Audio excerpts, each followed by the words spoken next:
ผู้ใดบ่ขักใจบ่แจบใจในการทำบุญนะครับพ่อแม่มันมีอยู่มื้อเดียวนั่นล่ะมื้อพิเศษ15ค่ำเดือน7วันที่มากก็คือว่าอุรัมพนสูตรหรือพระโมคคัลลาดับไฟนรกหรือพระโมคคัลลาช่วยแม่ช่วยมารดาพ้นนรก15ค่ำเดือน7เป็นวันจุติจิตของพระพุทธเจ้าพระโพธิสัตว์ทุกพระองค์ในภัตตรกัปนี้เริ่มต้นจากพระกัปกุสันโธโกนาพนสักกัสสปะพระโคตมะแม้นพระศรีอริยะกันต้องมือเดียวกันเข้าใจว่าล่ะมือเดียวกันสั้นแหละวันสำคัญในมันเริ่มเป็นวันของมารดาบิดาเพิ่นบอกว่ามารดาถึง3ครั้งใน3พระสูตรพระสูตรที่4ก็จังว่ามารดาบิดาหรือว่าเทเดียวถ้าเว้าเรื่องพ่อแต่เว้าเรื่องแม่คือเว้าถึง3เทื่อนะเฮาแล้วเลยว่าล่อมื้อนั้นเอาพวกเจ้าสิบ่ต้องมีหยังมากมายก็ได้ดอกมันก็พ้นได้ทั้งเบิดผู้อยู่สวรรค์อยู่แล้วก็ได้เพิ่มยิ่งขึ้นไปต่อจากสันนี้ไปขึ้นสันหน้าผู้อยู่พรหมอยู่แล้วก็ต่อจากนี้ไปขึ้นสันหน้าผู้อยู่นรกกำเนิดเดรัจฉานยังก็แล้วแต่ขึ้นสวรรค์เบิดมีมื้อเดียวมื้อนั้นเป็นมื้อพิเศษเด้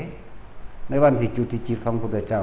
คนตาบอดก็กลายเป็นคนตาดีคนหูหนวกก็กลายเป็นคนหูดี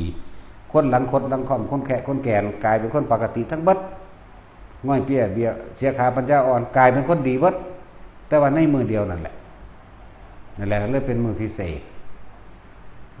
เป็นบุพนิมิตทั้งหลายว่า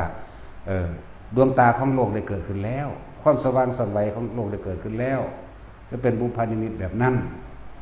คนหลังค่อมก็กลายเป็นหลังตรงคนค่อมนี่แต่มีมือเดียวเท่านั้นเด้มือไม่ก็เป็นปกติหมายถึงว่าออกมาใหม่ผู้เป็นใหม่นี่นะผู้หายแล้วก็หายเลยเด้หูหนวกตาบอดมาเปียเสียขาปัญญาอ่อนดีบัดบ้าใบก็ดีบัดนั่นขึ้นไหนถึงดวงตาของโลกได้จุติหรือได้กำเนิดขึ้นแล้วในท้อง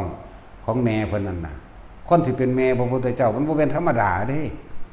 ซ้ำกันกับนี่พุ่นเด้ศีลเพิ่นจักบ่ล่ะหลังจากท้องแล้ว หลังจากท้องแล้วบ่ได้แตะกันอีกแล้วก็ท้องนั้นสิรับเฉพาะพระมหาบุรุษโพธิสัตว์ผู้เดียวเท่านั้นเด้รับผู้อื่นอีกบ่ได้เด้จักบ่ล่ะท้องคือแม่ใหญ่สิริมหามายานี่นะแม่ใหญ่สิริมหามายาแม่พุทธเจ้าเฮานี่ท้องนั้นรองรับได้เฉพาะพระมหาสัตว์โพธิสัตว์ผู้เดียวเท่านั้นพุทธเจ้าผู้เดียวเท่านั้นแล้วก็ออกมาได้7มื้อตายทั้งสั้นแล้วนั่นแหละขนาดพระพุทธเจ้าเฮาไปโปรดเอาพุทธมารดาแม่เพิ่นนั่นน่ะก็ใส่อภิธรรม7เพิ่นเด้โปรดเอาอภิธรรม7มนุษย์ฟังบ่รู้เรื่องปานใดเด้จากวันนี้บ่ได้เทศน์ในโลกมนุษย์เด้อเพิ่นเทศน์อยู่ดาวดึงส์พุ่นเทศน์อยู่3นาทีกับ36วินาทีแต่ว่าเป็น3เดือนมนุษย์แล้วนั่นแหละเทศน์อยู่ประมาณนั้นแหละจบบทนี้พระธรรมสังคีนีบรรลุธรรมเท่านี้บรรลุเท่านี้อันนี้เท่านี้ไล่ไว้จนมหาบทที่7มหาสติปัฏฐานะแล้วก็บรรลุธรรมหาประมาณบ่ได้ก็ว่าไปคุณดีคุณค่านั่นแหละผู้ใดบ่มั่นใจบ่นั่นเคยทำบุญทำทานหาพ่อหาแม่มาแล้วแต่ว่าบ่มั่นใจในการกระทำของตนเองในวัน15ค่ำเดือน7ก็มาทำอยู่นี่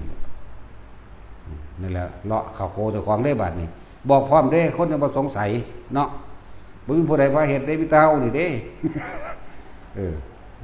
แต่เฮานี่แหละในตอนนี้ในโลกเดียวนี้